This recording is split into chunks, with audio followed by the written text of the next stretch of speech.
my feel-good breakfast show. Welcome back. You're live with Expresso. Thank you so much for tuning in. Now, our next two guests aim to transform what would have been a standard household product, the light bulb, into one with nostalgic throwback appeal. Hoi P'loy now join us. Guy van der Walt from Hoi P'loy and Ploy Phiromnam, and I hope I got that right. They're here to talk this morning about some vintage lighting trends and fabric-covered cable cords that will add a spark to your room. We've been loving the lighting introductions in our own studio. Guys, welcome. Thank you so much for joining us.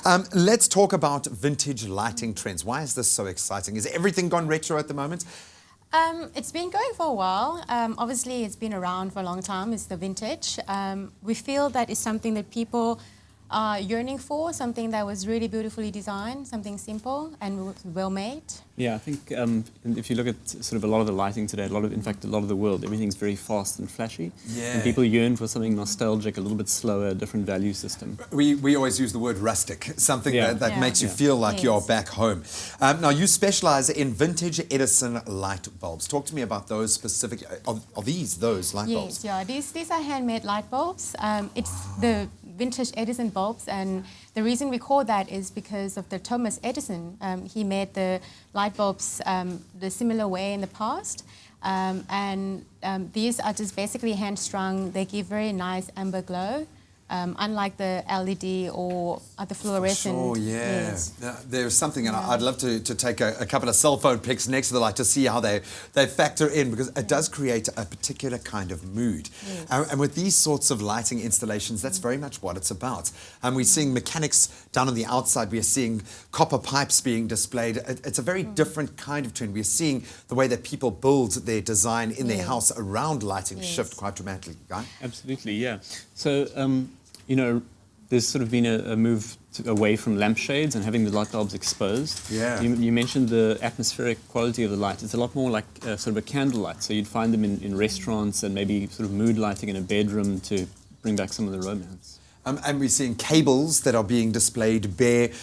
How do you direct people when they start now thinking about bringing these elements of design into their home? Surely it's not going to fit every design motif. But that's the nice thing about these lights, because it's quite versatile, it's quite personal, and you can actually do it the way you want it to be done.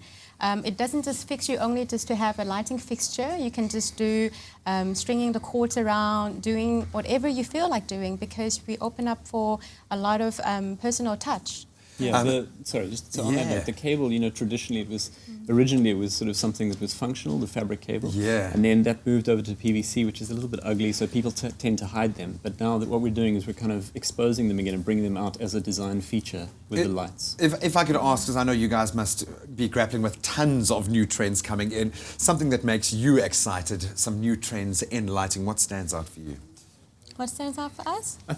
I think this idea of exposing the functional side of lighting. So in other words, taking those elements that were once hidden, like the light bulb was often hidden with a lampshade, or the cord was not really a part of it, and taking those and saying, actually, this is part of the light. Let's make it beautiful and create it as a design element. I think it goes back to being personal, really. I love that, because people really want to add something to it, not just something that's off the shelf, and that's really important. It's a statement about yourself, but you also have to be comfortable living there. Guys, thank you so much. This really has inspired a lot of creativity here in our studio. In fact, so much so that Miss Zoe Brown thought that she would tackle her own DIY project, see if she could come close to this kind of spectacular design effect.